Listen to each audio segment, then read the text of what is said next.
warm, ada rest gitu. Jadi kebutuhan basicnya apa? Ada makanan, sandang, pangan, papan, nah di situ. Ada juga yang nggak terlihat sini kayak warm, kehangatan, ada juga istirahat di sini, masuk ke psychological juga. Nah, yang kedua basic needs-nya itu apa? Security, safety. Misalnya ketika naik angkot versus naik gokar misalnya. Mana yang padahal gokar itu lebih mahal kan? Tapi mana yang lebih secure, lebih aman, lebih safe untuk nganterin konsumen sampai ke rumahnya. Oh, ternyata gokar lebih aman. Makanya mereka rela untuk purchase atau order yang lebih mahal naik gokar dibanding naik angkot karena ada nilai lebihnya di sini. Nilai kebutuhan yang terpenuhi di situ. Nah, kemudian ada juga psychological needs atau kebutuhan psikologi ya. Yang pertama, belongingness and love. Jadi intimate relationship atau hubungan yang intim yang dekat, kemudian juga teman, pertemanan, ada juga esteem. Esteem itu self esteem itu artinya apa ya? Prestis, kebanggaan, feeling of accomplishment, perasaan bahwa mereka tuh berhasil gitu. Jadi yang menambah kepercayaan diri. Nah, di sini contohnya apa? Contohnya ketika handphone misalnya. Yang satu iPhone, yang satu Samsung. Nah, iPhone ini kan jauh lebih mahal misalnya untuk satu perbandingan spek yang sama tapi harganya lebih mahal iPhone. Tapi kenapa orang tuh lebih tetap banyak banget yang milih iPhone padahal lebih mahal? Karena ada unsur prestis di situ. Karena dia merasa oke, ini barang mahal, nggak semua orang banyak yang punya. Jadi dia merasa lebih confident ketika memakai barang itu gitu. Nah, terus kalau contoh apalagi ya di sini psychological needs, ketika beli barang yang brand dari luar, Zara, let's say Zara versus beli di Ramayana gitu. Jauh kan, kualitas juga jauh sih sebenarnya.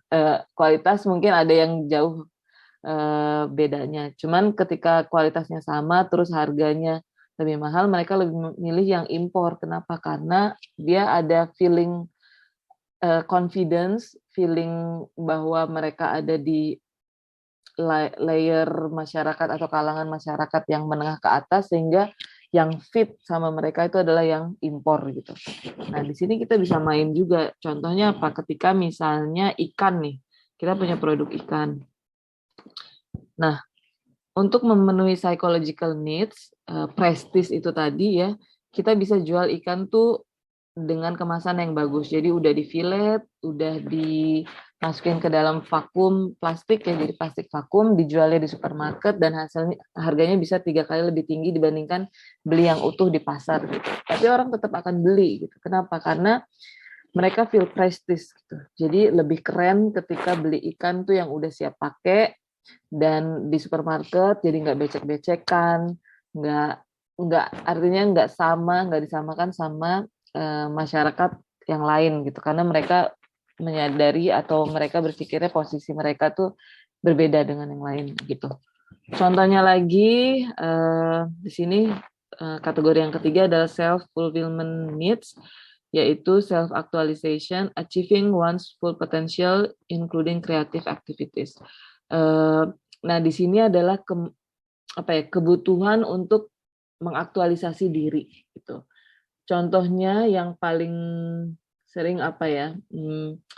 Kenapa orang itu lebih banyak pakai Instagram dibandingkan sosmed lainnya, misalnya Twitter. Kenapa? Karena di Instagram ada fitur untuk nunjukin fotonya mereka, kemudian show off kegiatannya mereka gitu. Nah mereka tuh butuh rekognisi atau apa ya rekognisi itu? Pengakuan dari orang-orang lain bahwa oke, ini mereka ada di tahap yang begini, mereka punya ini, mereka bisa nunjukin prestasi mereka lewat foto. Nah itu mereka mengharapkan pengakuan atau self aktualisasi, makanya mereka pilih Instagram instead of Twitter misalnya gitu. Kalau untuk produk apa ya, misalnya saya minta ini deh, coba contoh. Silakan yang mau inisiatif di sini boleh terserah. Boleh terserah mau yang nyontohin basic needs, psychological needs, atau self fulfillment needs. Itu kira-kira contohnya kalau dibandingkan dengan produk yang bisa dibeli apa. Jadi dari 3 kebutuhan ini kira-kira contoh realnya sehingga mampu mempengaruhi perilaku konsumen tuh kayak gimana? Boleh yang mau inisiatif, yang belum jawab ya. Sebelum, kalau nggak ada yang ini saya tunjuk. Kalau nggak ada yang inisiatif. Ibu izin masuk, izin coba sih. Silakan. Nggak usah takut salah, pokoknya di sini bebas. Ya, Ibu. Mungkin yang ini ya, perilaku konsumen yang basic needs, mungkin ke kebutuhan dasar. Misalkan kalau yang paling banyak yang physiological itu seperti food, makanan, terus minuman, minuman air putih atau yang lainnya. Terus untuk safety mungkin keamanan produk atau usaha. Saya pahamnya begitu sih, Bu. Oke, Atau oke. harus dijelaskan lagi? Nggak apa-apa itu. Siapa tadi namanya? Madi Rosana, Ibu. Oke, thank you, Madi. Ya, Tadi Ibu. contohnya air ya. Ini saya bisa tambahin lagi nih. Kalau basic needs, artinya semua orang butuh air, air minum kemasan kan. Eh, Oke, ketika ada di level basic needs, artinya apapun airnya itu semua orang butuh. Jadi misalnya ada aqua, ada le mineral, ada ades gitu, semua butuh termasuk yang merek-merek misalnya nggak ada di TV lah, yang merek-merek lokal. Artinya ketika perilaku konsumen tuh hanya dipengaruhi oleh kebutuhan dasar, basic needs, semua produk itu potensial untuk dibeli. Mereka bisa beli apapun, yang penting air untuk minum. Nah, ketika masuk ke ranah psychological needs atau kebutuhan psikologi, di sini ada prestis ya. Ketika misalnya dihadapkan, oke sama-sama air, yang satu aqua, harganya 3.000, yang satu merek apa ya, kalau merek lokal misalnya Yasmin. Yasmin tuh harganya misalnya 1.500. Nah, sama-sama air, sama-sama bisa ngilangin aus, tapi yang mana yang lebih prestisius? Yang aqua, karena dia udah nasional, iklannya di mana-mana, yang iklanin artis, terus pokoknya lebih prestisius saja. Akhirnya konsumen tadi, yang tadinya aus nih, oke, milih air, kemudian milih yang merek aqua. Kalau self fulfillment atau needs-nya contohnya apa ya? Oke, ketika misalnya mereka aus nih, mereka butuh air putih doang. Mereka bisa beli di warung, mereka bisa beli di Indomaret, let's say. Tapi mereka milih, oke, gue aus, oke, saya aus, saya akan ke kafe untuk minum. Nah, padahal di kafe itu mereka minumnya juga mineral water gitu. Mereka butuh mineral water, mereka duduk di kafe karena mereka mau self actualization gitu. Jadi mau tampil istilahnya. Jadi harus ke kafe, ikutin trennya orang-orang, gitu duduk di kafe, posting foto-foto, padahal minumnya air putih. Nah itu tadi contohnya ya. Jadi ada banyak kebutuhan yang akhirnya menggerakkan konsumen itu beli produk yang mana. Nah kalau sebagai pengusaha, kalian harus jeli melihat semua ini gitu. Misalnya kalian mau jual apa nih, aquafish kit tadi ya, aquaponik, atau kalian mau jual edufish misalnya, oke let's say satu aquafish kit deh, jadi mereka kalian jual kit aquaponik. Nah di sini ada basic needsnya apa, oke mereka butuh sesuatu yang nggak ngebosenin ketika WFH, jadi ada teknologi aquaponik, itu basic needsnya adalah entertainment ya, untuk rilis stres, untuk menghindari stres ketika WFH.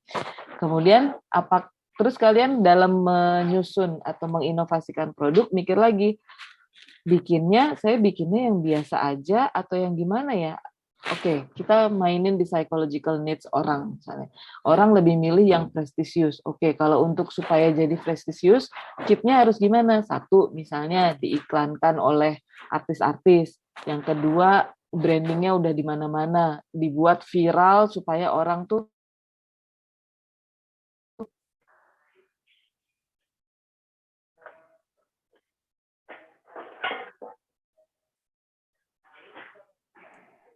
Suaranya agak kecil, Bu.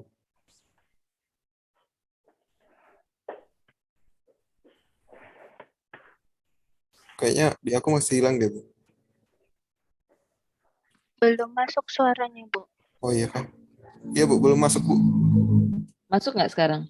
Nah, sekarang masuk Masuk, Bu. Bu. Oke, sorry. Kirain jaringan Bu. Dari tadi atau Enggak kok Bu. Baru. baru Baru-baru. ya? Oke, tadi ya. Jadi ketika mau bikin produk itu harus mikirin nih perilaku konsumen kalian yang jadi target market itu apa yang mereka cari sebenarnya. Tadi aquaponic kit ya, karena untuk memenuhi entertain untuk menghilangkan stres orang-orang yang WFH. Nah, itu kan basic needs supaya rilis stres.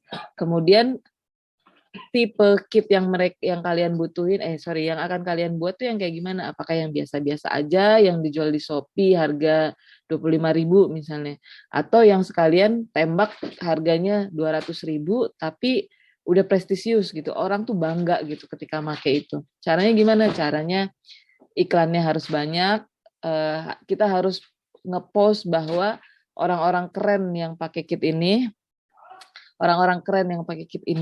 di mana-mana dipakai, viral, hasilnya bagus gitu, dan kokoh misalnya gitu. Dengan produk yang sama, tapi kita bisa jual lebih mahal kayak tadi Aqua itu ya. Karena apa? Karena orang tuh udah udah percaya diri ketika pakai punya kita, kemudian juga biaya iklan, biaya brandingnya itu lebih tinggi sih. Jadi memang modalnya lebih tinggi juga di situ. Tapi kita bisa jual lebih mahal lagi. Nah, terus kalau misalnya masih belum cukup lagi, kita ikutin yang self fulfillment needs ini. Gimana caranya ketika orang pakai kit aquaponik kita itu, orang tuh jadi bangga gitu, merasa bahwa dia itu direkognisi oleh banyak orang gitu. Jadi bisa aja, oke, ketika misalnya tiap orang punya kit ini, si perusahaan itu akan ngadain gathering bareng. Misalnya sebulan sekali gathering bareng brand ambassador si kitnya, misalnya siapa ya? Bu Susi lah misalnya brand ambasadornya. Jadi ntar setiap sebulan sekali orang yang jadi member kita dan punya kit aquaponik ini bisa jumpa atau temu apa sih istilahnya ya, bisa gathering bareng Bu Susi gitu untuk sharing gimana aquaponiknya, gimana kegiatan budidayanya gitu. Nah kan di situ kita mainin self fulfillment needs-nya orang gitu. Jadi kita penuhin keinginan mereka untuk tampil, untuk direkognisi oleh masyarakat, untuk terlihat keren gitu. Nah, di situ kita bisa mainin sehingga barang kita yang tadinya mungkin di sini tahapan sini bisa dijual cuma 25.000, ketika masuk sini bisa 200.000. Nah, ketika ada plus-plus lainnya ini bisa dijual mungkin 500.000 gitu. Nah, itu tadi tergantung ya. Jadi artinya nggak mesti kalian tuh selalu bikin full semua ini. Nggak.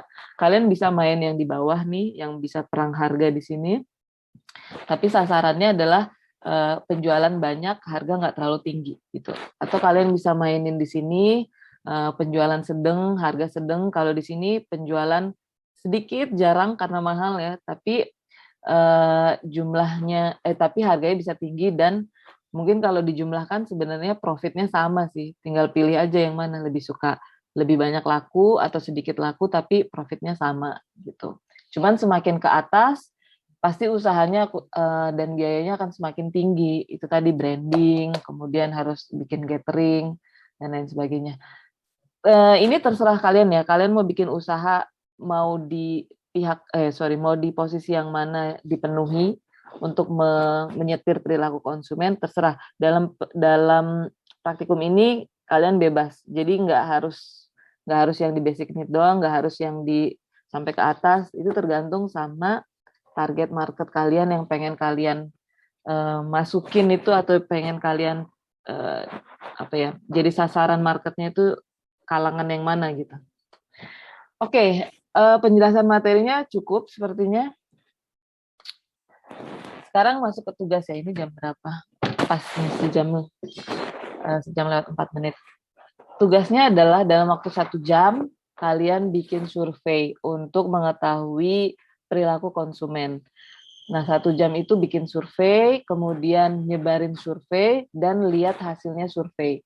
Nah, surveinya itu apa? Survei untuk mengetahui perilaku atau keinginan konsumen.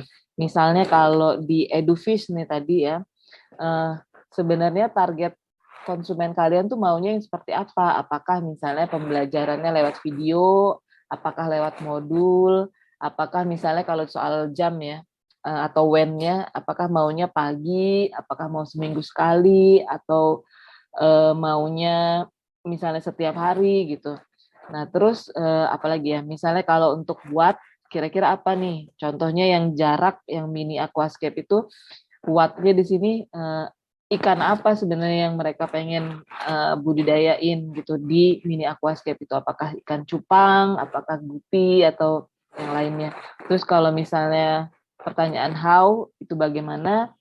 Contoh di Aquacare, bagaimana sebenarnya garansi uang kembali yang kemarin dijanjikan itu maunya gitu. Apakah dalam waktu 1 bulan garansinya, apakah 2 minggu cukup menurut konsumen gitu. Jadi di surveinya itu harus ada tadi komponen 5W1H. Pertanyaannya nggak usah banyak-banyak. Terserah sih sebenarnya kalian, mungkin minimal 10 kali ya. Dan itu bentuknya bisa A, B, C, D sih. Jadi konsumen atau si yang isi survei itu udah di drive untuk milih option yang kalian punya. Bisa juga bentuknya sentence ya, jadi orang ngisi gitu. Misalnya ikan apa yang kalian pengen, bisa A, B, C, D dia milih, atau bisa dia sendiri yang input misalnya gitu. Tapi nanti akan lebih susah kalian iniin hasilnya, analisis hasilnya kalau misalnya jawabannya berupa kalimat gitu. Lebih baik udah di setir aja A, B, C, D. Kalau misalnya ada jawaban yang selain itu, boleh di situ tulis lainnya, terus apa gitu. Nah, nanti diberikan atau dibuat surveinya di Google Form atau di Doodle atau apalagi ya, apps yang bisa untuk bikin survei.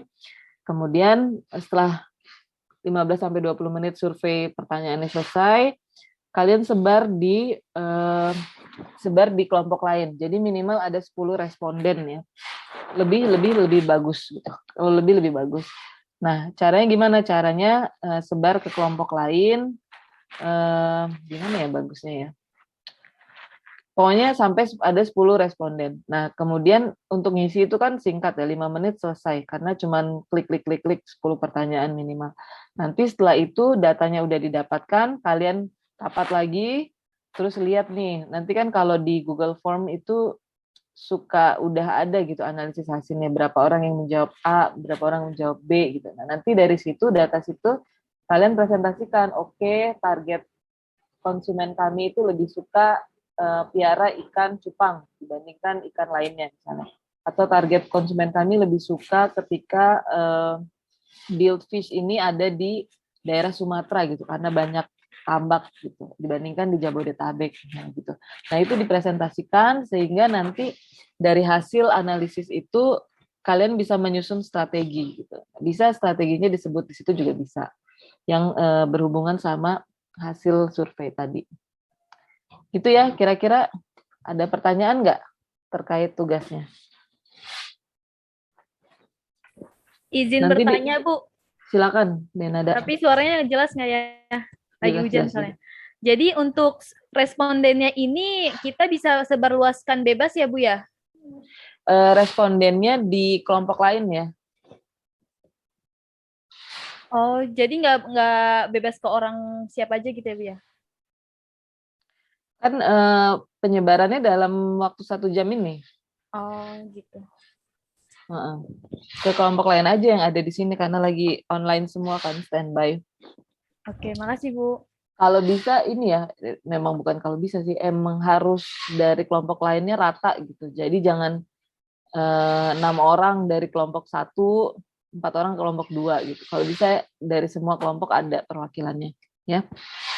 Nanti saya akan bagikan ke breakout room. Silakan kalian seperti biasa masuk breakout room. Setelah 1 jam, jadi ini jam berapa di sana? Jam 2:09 ya.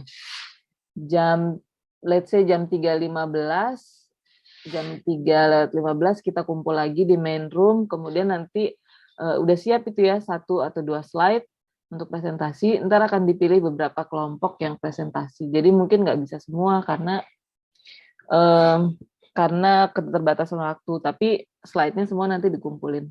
Oke?